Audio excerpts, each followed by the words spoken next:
Daria is the 2025 Master Student Researcher of the Year for the college.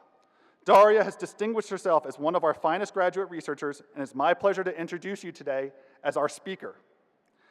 Daria Fuell is an accomplished board-certified behavior analyst committed to advancing research and applying evidence-based practices to promote lifelong student success. She earned bachelor's degrees from USU in psychology and communication studies and completed her master's degree in special education. Her thesis, Reactivity on Student On-Task Behavior, an analysis of on-task operational definitions and observer presence, earned first place at the Utah Association for Behavioral Analysis convention, recognizing its innovative contributions to the field. She has 4 years of experience working in Cache Valley schools, training teachers on effective behavior management strategies, and 2 years clinical experience helping clients gain skills to improve their quality of life. As a peer mentor and teaching assistant, Daria has taught over 900 undergraduate students across 2 courses. She also has served USU as the vice president on the USU Student Association and as the elected graduate student representative for the college on the USU Student Association Graduate Student Council. Daria is a 2-time honoree on the Utah Statesman list of USU's top 50 most influential Aggies, and is the 2025 recipient of the College Master Student Researcher of the Year Award, as I just described. She recently began working in Washington, D.C.'s Title I public charter schools, where she is dedicated to using behavioral science to advance educational equity for underserved communities. We are honored that she is here with us today to speak to us. Daria?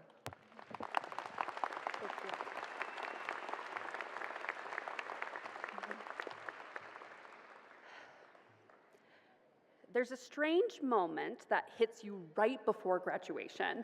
After all the papers, practicums, projects, and presentations, you suddenly realize it's actually happening.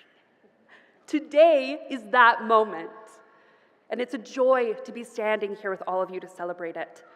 Whether you're here for your educational specialist degree, your master's, your doctorate, or you're not totally sure where your hood is supposed to go, you are here, and that's no small thing.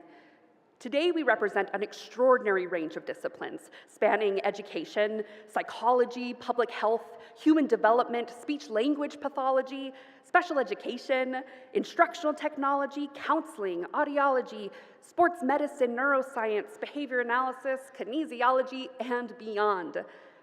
We're the kind of group that can diagnose why you're still having recurring dreams about your thesis defense, design your treatment plan, write the curriculum, track your progress in a custom app, and perfect your jump shot, all before lunch. We may look like very different professionals, but every single one of us in this room shares something powerful. We chose careers that enrich lives. We have dedicated our lives that we may enable people to grow, to communicate, to learn, to heal, to hear, to move, to connect, and to thrive. And that's something worth celebrating. And also, if we're being honest, something that didn't come easy. Each one of us has a story behind the robe and regalia. For me, that story started when I was very young. For most of my early childhood, I was known for my joy, a bright, talkative little 4-year-old who would burst into her parents' sleeping room at 5 a.m. singing, "Wake up, it's a happy day!" But when I started preschool, something changed. I came home angry. We would have to read these books like See Tom Run and The Bug in the Rug and other riveting bestsellers. But no matter how hard I tried, reading felt like pulling teeth. My parents realized something was off when in first grade I asked my mom to read a book to me, then I'd read it back to her.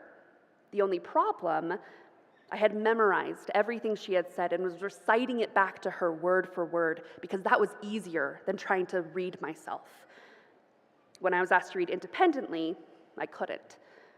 After a long search for answers, I was finally diagnosed with severe dyslexia, a learning disability that disrupts how the brain processes written language, which was rarely recognized at the time, but we now know affects 1 in 5 students. I began years of early morning tutoring, daily in-school sessions, and after-school lessons, guided by a team of dedicated and patient specialists who never gave up on me. It was exhausting, and I hated it. But as I grew up, I was determined not to let it define me or limit my potential. By ninth grade, I had not only caught up, I had surpassed expectations and was invited into the honors English class. My excitement was quickly challenged when my teacher told me my writing was some of the worst she had seen, and that I didn't belong in her class. Later, she said I'd never be accepted to college. She looked at my limits, but I was just finding my momentum. Her assertion became a source of motivation that instilled in me the belief that I can do hard things. It took years of work and a significant emotional toll. But over time, I learned to love learning, how to read and write like a scholar, and how to advocate for myself and others who have also been told that they have no place here. Dyslexia didn't go away, but it no longer defines what I can and can't do. I came to USU, where I learned that the best teachers don't just deliver knowledge, they model integrity, curiosity, and prepare you for the world you're about to enter, not just the tests you're about to take.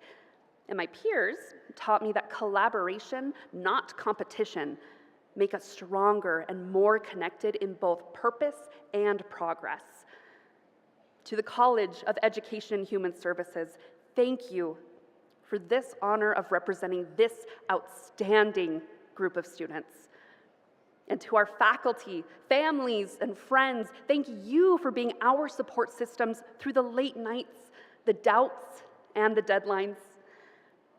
During my time at USU, I was elected to the student government to represent all students in creating lifelong Aggies, where I was inspired by an old university mission statement where in 1938, Professor Joel E. Rick said, "This core of loyal and devoted instructors sought to give the students the mental stimulus and the moral example that would encourage them to face life unafraid."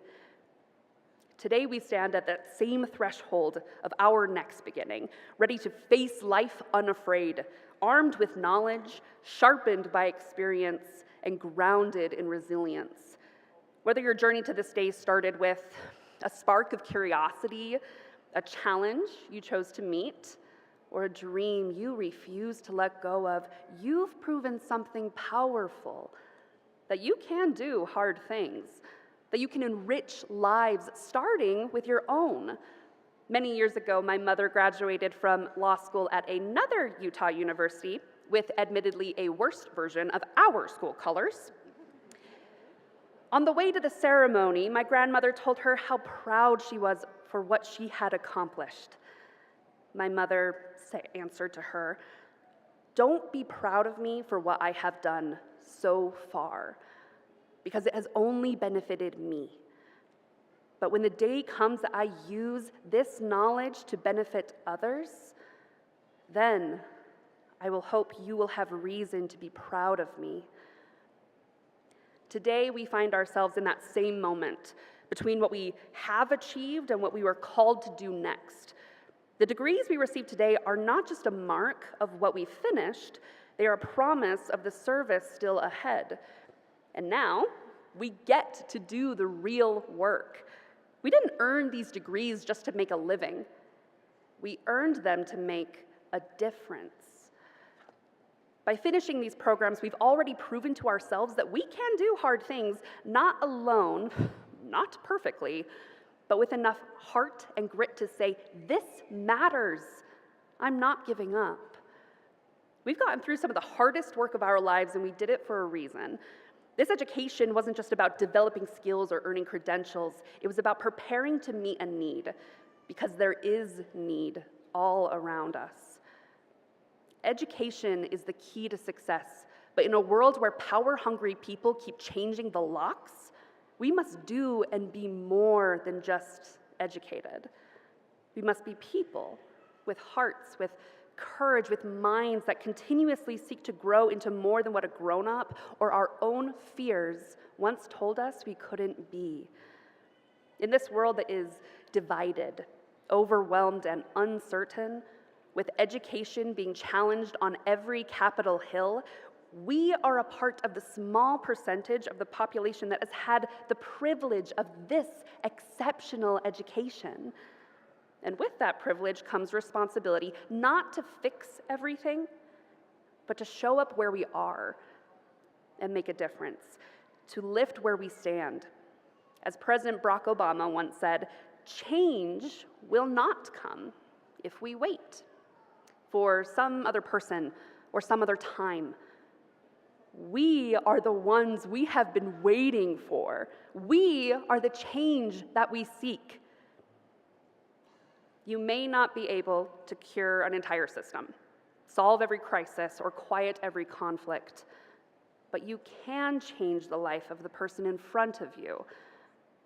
There's a lot that's happening that may feel beyond our reach, but in our spheres, in our clinics, classrooms, research labs, homes, and communities, we can still make a difference. We've been prepared to do just that. Let's go forward, not just with pride in what we've done, but with purpose in what we will do next. Let's be the kind of people that unlock doors for others.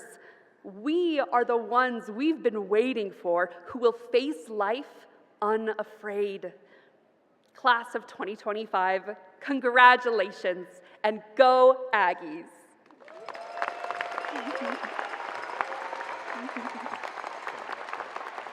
So well said.